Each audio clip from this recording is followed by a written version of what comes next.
Good day and welcome back to Elementary 72 Gaming. Now I said I'm going to try and wrap up the Hell Train final station arc right now, but it's not really going to be that easy. I forgot there's one massive part of the story that I have to tell, and I'm hoping that it is easy to tell, because if I do get it done, then things will be a lot simpler for me coming up with the next part.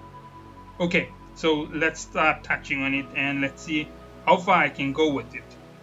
So following this, one of the key things that is about to go down is Jinsung Ha in this fight. Now, Jinsung Ha's role in this fight is going to be crazy important. He is attacked by Princess Marshani Jahad. Yes, the crazy lunatic princess from the high rankers. She's nowhere near his level, by the way. He is at least in the top 40 in the tower as far as I can tell. And that is where we're going to really stop with talking about their rankings. Okay, so the next thing that happens is, okay, how do I explain this? Marshani's forces begin attacking Jinsung Ha, and he starts just obliterating them because he is totally resistant to Shinsu because he's from the Half-M. His body is super tough against Shinsu attacks. He has resistance like nobody's business, right? The second thing to note is, in this fight, he's just one hand wiping out quarters of this army. So that gives you a good indication of how powerful he is. Okay. So the next thing which happens is Marshani ends up putting out one of the high ranker anti-personnel weapons, Roberion. I don't know how to say it. Roberion. I'm trying to pronounce it. It might be Roberion. As I said, I'm not 100% sure on the pronunciation. But nonetheless, this is an anti-personnel weapon meant to take out high rankers. They fire it at Jinsung Ha, and he goes up and he pulls out its laser instead of destroying it completely. It's the number 9 ranked weapon in Jahad's army. So trust me, that is a powerful weapon. That tells you how hard it is to beat him. He's almost near the level of pretty much where you need to be to get to the level to say, yeah, you're going to start fighting the top 50. The top 50 are insane, right? Because amongst them are 13 irregulars and 1 access that we have confirmed. There might actually be 3 accesses in the top 20. It is by suspicion that I believe that there are 3 accesses, but nonetheless, I'll stop there. So he takes out this weapon and then he goes and he fights Marshani close up, and he's like, so you're doing this here to just get your guys sorted? You came here to tell me something, what is it? And she's like, yeah, you old people are always so slow. Basically, her hatred towards the Ha family is quite deep. And she ends up telling them the following. They're about to attack the last station. They're going to kill everybody on board the train, and that's just about it. So Jinsung Ha is like, bomb, they're after bomb, I have to get out of here. And he instantly leaves his floor. I think it's the 97th or the 99th floor. He leaves instantly to go towards the train. And while he's doing this here, we know that he is going there purely to stop the squadron commander from interfering. And he hears who the squadron commander is, Calavan. Now, Calavan and Jinsung Ha have a history. And their history is as follows. Jinsung Ha once mentored Calavan a little bit. He didn't mentor him in the same way that he's mentored Bam. He went to where Calavan was, where the essence of bravery was kept. And he ended up inspiring Calavan to break the statues, break the ritual of guarding it, and take the essence of bravery for himself, to see that power for himself. And he did. And he got this power and it made him unbelievably powerful. And to be honest, him and Jinsung Ha are around about the same level. Jinsung Ha and Calavan could actually fight each other in a head-to-head battle, with either one of them coming out on top, because depending on how much they knew about the other would end up throwing the fight in their favor. So this is everything that we needed to know about it, right? So he starts heading straight for the station, And he gets here, and the first thing he does is get a hold of one of the warships and move at the fastest speed possible to intercept the squadron commander. Remember, they're still gathering. They expect that they have 3 days to be in place in the station. So they did break away from the main problem that they would have faced if they were there 3 days later.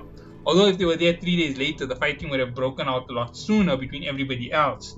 They would have had a lot less casualties, and they most probably would have taken Jin Sang-ha much easier than they already did. Jin Sang-ha ends up fighting Calavan outside before they can even reach the station. He uses Robian, whatever it is.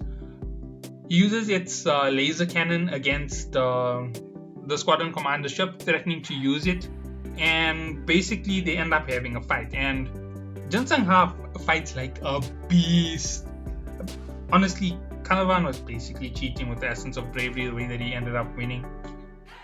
Jin Sang-ha went very easy on him, and when I say very easy, I mean he didn't want to kill him, right? If he started off going serious from the get-go, he most probably would have Tiger Dragon explosion waved him from the get-go in his head, taken it right off, and that would have been the end of Calavan. Calavan would have been dead because he didn't know how powerful Jin Sang-ha was, right?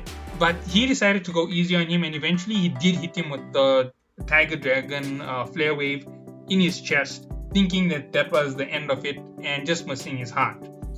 The next thing which happens is Calavan is still alright. He ends up grabbing Jin Sang-ha's hands and breaking both of them, which is like a real travesty because we know Jin Sang-ha is a beast.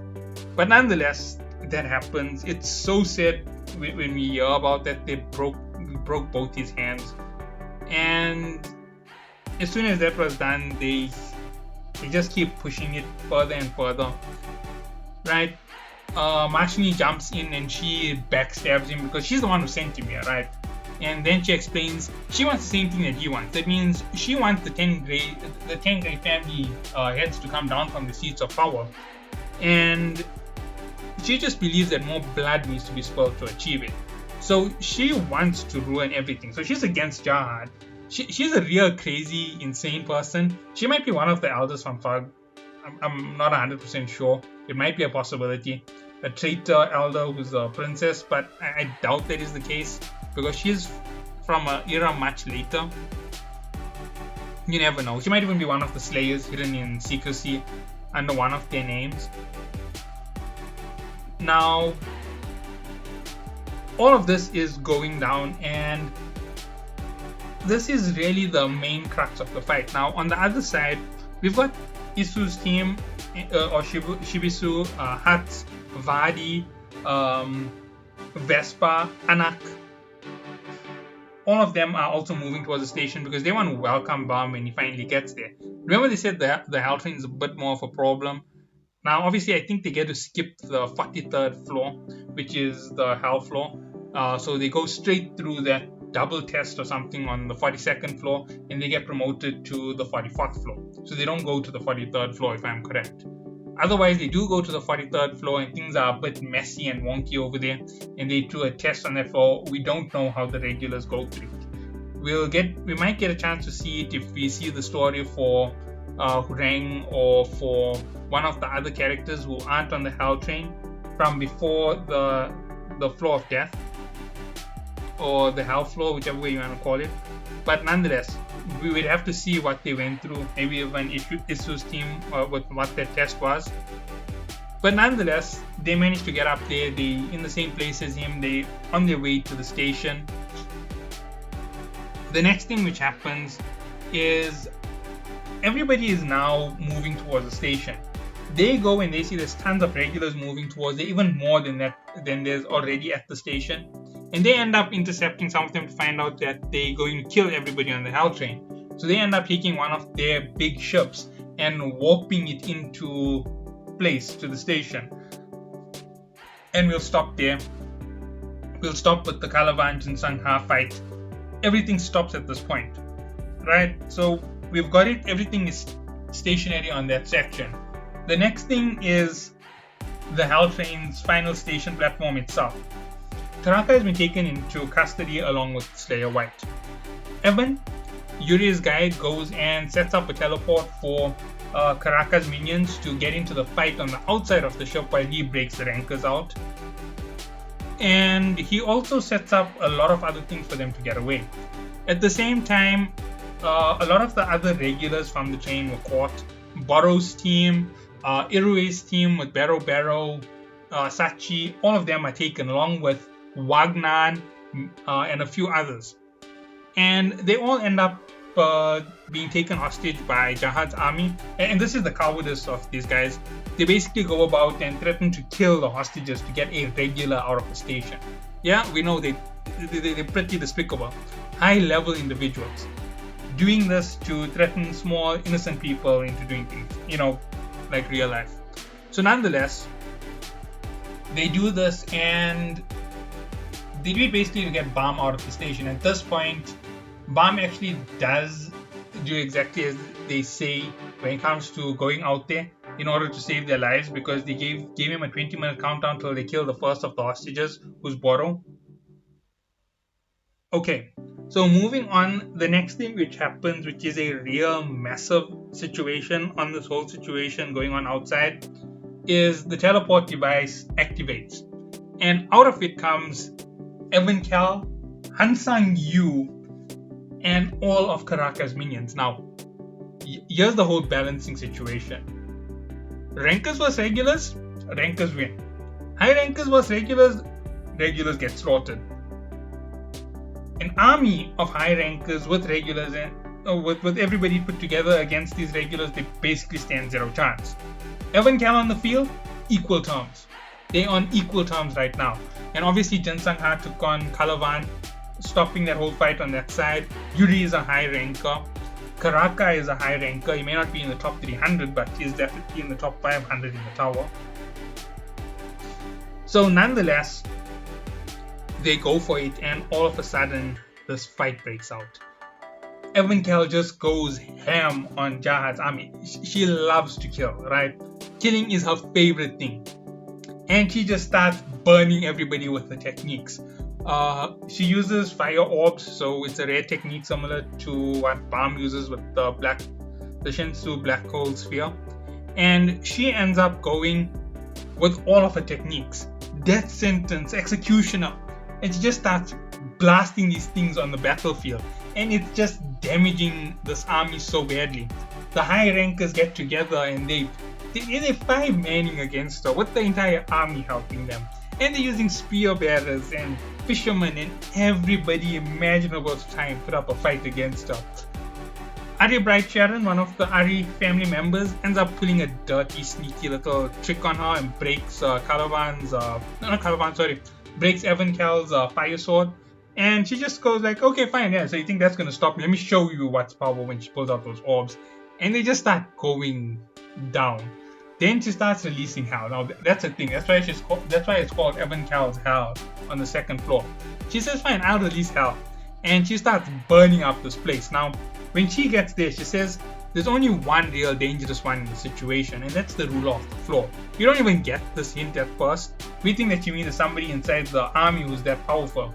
And he jumps out and he starts fighting, and the two of them fighting just end up creating catastrophes amongst Jahad's army. They're getting wiped out with the shock waves from these two fighting, and they are monsters. They go crazy all out. Pantheon, who's the light bearer for Jahad's squadron, the high-ranking light bearer, ends up sitting to just play defense to stop his army from being obliterated from shock waves. Yeah, literally catastrophe class shock waves. And he literally says, Evan Cal is like a natural disaster. There is no stopping her. She's that powerful. All of this is going down, and you just see Jahad's army being wiped out from the face of existence. The next thing you know, the fight is like at this crazy level. Yuri is out on the field. She's getting ready to fight. Karaka, White, everybody is out. They're fighting in their own respects, and Bam gets out onto the field. Chuniha, being the coward that she is, she is a coward. She's absolutely a coward. To fight regulars, cowardice. She decides she's going to deploy some real heavy, dirty tactics against them to ensure that they can't rescue the hostages. Yeah, they're afraid of Bam. Guaranteed they know there's something special there. So nonetheless, they deploy these dirty tactics to try and stop him from reaching the hostages under any situation. And one of the dirty tactics is they put three rankers to defend the hostages. Not one, but three. To face off against a regular, they put three rankers. Right, Bam shows up, he's with Ender Rossi and he's with Missing.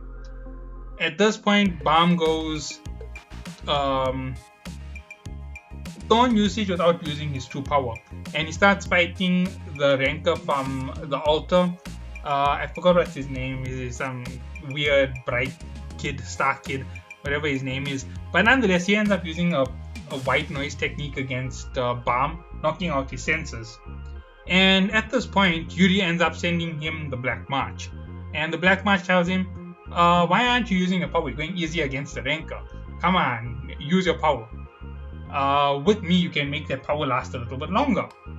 And he ignites the Black March. Ooh. This is where things go ballistic. He fires off an attack. He breaks a ranker's weapon that is basically an armor shell to hold the hostages. He breaks it with a single strike. He counters the ranker's assaults. And he's just slaying. No ignition yet on the thorns. Slaying the rankers. That tells you just how powerful he is. Blast. You want a piece of me? Come. Boom. Rankers are just falling like that to what he's doing. They can't counter him. They can't do anything. Yuri and Chuniha are in a fight on the other side. And all of this is going down. Now, everything here is crazy. I could try and wrap it up in a quick, little, simple wrap up, but there's more to go on the station. There's more to go with this Evencal Hal story. Jinsang Ha, Karaka, all of them have stories to be put in, and I don't feel that it's worthwhile to just give a 3-minute recap to it. That's how come I'm going with the last video. The last video is basically going to be a recap of everything to finish it off, and it's also going to be one of the most iconic final pieces to the story, because we're going to kick off where the story ends at the end of chapter 2. Chapter 3's story is absolutely pointless, and I can even summarize it in this last minute, right? Bam ends up training, he ends up going to the cage, he ends up fighting against Yama, he ends up making a bet, he ends up making a second bet with Yama after Yama's brother Doom is resurrected, then they end up fighting against Doom. He ends up shocking everybody when he beats Ranker like a piece of cake. Obviously, he's Bam. And after that, the elder from Fug shows up, he interferes. I don't want to give you a story that intrinsic, because there's more to the story. I can tell that there's far more. Obviously, with the second part, which happens immediately after the cage, which is the Wall of Peaceful Coexistence, we get a little bit more to the story. But it's such a short little story that it hasn't given us any information. We need to find out what the captain is up to. He's one of these guys introduced in that chapter. Until he is introduced, or until this chapter ends with a victory or failure at the cage, I don't feel that it's right to actually close up on this chapter. It may be a mini arc, but closing it up without knowing what happens next, I feel like I'm going to miss too much of important details. Something that happened on the first part in the cage might be important to the second part. We don't know who's going to be important to Bam, who's not going to be important, who's going to die, who's going to live. That's all important for the last part. So that is all that we need to know about this year. I'll catch you all in the next one with the biggest fights after the fight with Jahad's Data. So we'll see you all then. Have a good day.